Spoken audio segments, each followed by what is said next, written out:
ఐపీఎల్లో 6th match అయిపోయింది. ఈ మ్యాచ్ వచ్చేసి Sunrisers Hyderabad versus Kolkata Knight Riders మధ్యన మ్యాచ్ అయిపోయింది. ముందుగా టాస్ గెలిచిన కోల్కతా ఫీల్డింగ్ ఎంచుకుంది. దీంతో హైదరాబాద్ ఫస్ట్ బ్యాటింగ్ స్టార్ట్ చేసేసింది. హెడ్ అభిషేక్ శర్మ రఫ్ ఆడించారు. ఫస్ట్ వికెట్కి వచ్చేసి 82 రన్స్. పీక్ బ్యాటింగ్ మామూలుగా చేయలేదు, నెక్స్ట్ లెవెల్ చేశారు బ్యాటింగ్. ఫ్యాన్స్ ఏం కోరుకున్నారో ఆ విధంగానే ఆడారనమాట. 4లు 6లతో స్టేడియం అంతా ఒకసారిగా ఊపొచ్చేసింది మొత్తం. ఆ తర్వాత హెడ్ వచ్చేసి త్యాగి బౌలింగ్లో అవుట్ అయిపోయాడు. ఆ తర్వాత వచ్చిన ఇషాన్ కిషన్ అంతగా ఆడలేదు, 14 రన్స్ చేసేసి అవుట్ అయిపోయాడు. కానీ మంచి టచ్లో అయితే కనిపించాడు. కార్తిక్ త్యాగి బౌలింగ్లో అయితే 3 4లు వరుసగా కొట్టుకుంటూ వెళ్ళాడు. ఆ తర్వాత భారీ క్యాచ్ ఇచ్చి అవుట్ అయిపోయాడు. ఇషాన్ తర్వాత అభిషేక్ శర్మ ముజర్బానీ బౌలింగ్లో అవుట్ అయిపోయాడు. అభిషేక్ శర్మ స్కోర్ వచ్చేసి 48 రన్స్. ఆప్షన్స్ చేస్తా అనుకున్నా మిస్ అయిపోయింది. ఒక్క రన్ను తేడాతోనే 2 వికెట్లు ఓడిపోయాయి.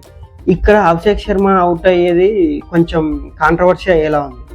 కెమెరాని ముందు నుంచి చూస్తే నీకు అది స్టెప్ పడిందో లేదో తెలుస్తుంది. సైడ్ యాంగిల్, అవుట్ యాంగిల్, ఈజుల యాంగిల్ జస్ట్ ఒకసారి చేతి కింద పెట్టి చూస్తే అది అవుట్ అని ఎలా కన్ఫర్మ్ చేస్తారు ఈ థర్డ్ ఎంపైర్ నాకు అర్థం కాలేదు. వాళ్ళకి నిజంగా కళ్ళు ఉన్నాయో లేదో నాకు డౌట్గా ఉంది. లాస్ట్ టైం అంతే, క్లాస్ రన్ అవుట్ అయినప్పుడు కూడా సేమ్ అలాగే వెనకాల బౌండరీ లైన్ తాకింది, కానీ వాళ్ళేమో తాకలేదంటున్నారు. యాంగిల్ ఏమో వేరేలా చూపించారు, క్యాచ్ కంప్లీట్ అయిన యాంగిల్ చూపించారు. క్యాచ్ కంప్లీట్ అయిన యాంగిల్ కాదు కదా కావాల్సింది. క్యాచ్ పట్టుకునేటప్పుడు బాల్ లెగ్ ఎక్కడుందో క్లియర్గా చూసుకోవాలి. ఇలా చూసుకోకుండా క్యాచ్ కంప్లీట్ అయిన క్యాచ్ని చూపించి క్లాస్ రన్ అవుట్ అని అప్పుడు చెప్పారు. ఇలా అవుట్ అవ్వడం అనేది బాగాలేదు, టీంకి చాలా నష్టం వస్తుంది అనమాట ఇట్లా అవుట్ అయితే. హెడ్ వచ్చేసి అరోరాని మామూలు కొట్టలేదు, 21 రన్స్ వచ్చాయి ఆ బౌలింగ్. ఆ తర్వాత అభిషేక్ శర్మ వరుణ్ చక్రవర్తిని 25 రన్స్ కొట్టాడు. అరే ఏదో పగబట్టి కొట్టినట్టుగా కొట్టారు. ఇషాన్ కిషన్ వచ్చేసి కార్తిక్ శర్మని 12 రన్స్ కొట్టాడు. ఇదేదో పగబట్టి వాంటెడ్గా వీళ్ళని సెలెక్ట్ చేసి మనం కొట్టాలి అనే రీతిలోనే కొట్టారు వాళ్ళని బౌలర్ని. అభిషేక్ శర్మ అవగానే నితీష్ కుమార్ రెడ్డి వచ్చాడు. క్లాస్ని వచ్చేసి ముజర్బానీ బౌలింగ్లో భారీ షాట్కు ట్రై చేసి అవుట్ అయిపోయాడు. నితీష్ కుమార్ రెడ్డి వచ్చేసి వైభవ్ అరోరా బౌలింగ్లో అవుట్ అయ్యాడు. కానీ టీంని సేఫ్ జోన్లోనే ఉంచారు. బౌలింగ్ విషయానికి వస్తే ముజర్బానీ వచ్చేసి 4 వికెట్లు తీసేశాడు. వైభవ్ అరోరా వచ్చేసి 2 వికెట్లు తీసేశాడు. కార్తిక్ త్యాగి వచ్చేసి 1, అనుకుల్ రాయ్ వచ్చేసి 1. ఇలా వాళ్ళంతా వికెట్స్ని తీసేశారు. 227 టార్గెట్తో బ్యాటింగ్ స్టార్ట్ చేసిన కోల్కతా నైట్ రైడర్స్ ఫస్ట్ ఓవర్లో పీక్కి వెళ్ళింది. అలానే వచ్చేసి 2 4లు 2 6లు 1 4 దెబ్బకి ఫస్ట్ ఓవర్లోనే 25 రన్స్ వచ్చేసాయి. రెహనే 1 రన్ తీశాడు దాంట్లో. అలానే వచ్చేసి దుమ్ము లేపాడు. అసలు ఇంకా T20 వరల్డ్ కప్లో ఫాస్టెస్ట్ సెంచరీ వేసాడు కదా, అలాగ చేస్తాడేమో అని అంతా ఒక్కసారిగా షేక్ చేశాడు మొత్తం గ్రౌండ్ అంతా. కేకేఆర్దే మ్యాచ్ గెలుస్తుందేమో అనే రేంజ్లో కొట్టాడు ఫస్ట్ ఓవర్లోనే. సెకండ్ ఓవర్లో స్పిన్నర్కు రిటర్న్ క్యాచ్ చేసి అలానే అవుట్ అయి వెళ్ళిపోయాడు. ఆ తర్వాత రెహనేను వచ్చేసి జయదేవ్ ఉన్నత్కడ్ అవుట్ చేసి పంపించేశాడు. రెహనే అవుట్ తర్వాత 2 రన్అట్ జరిగాయి.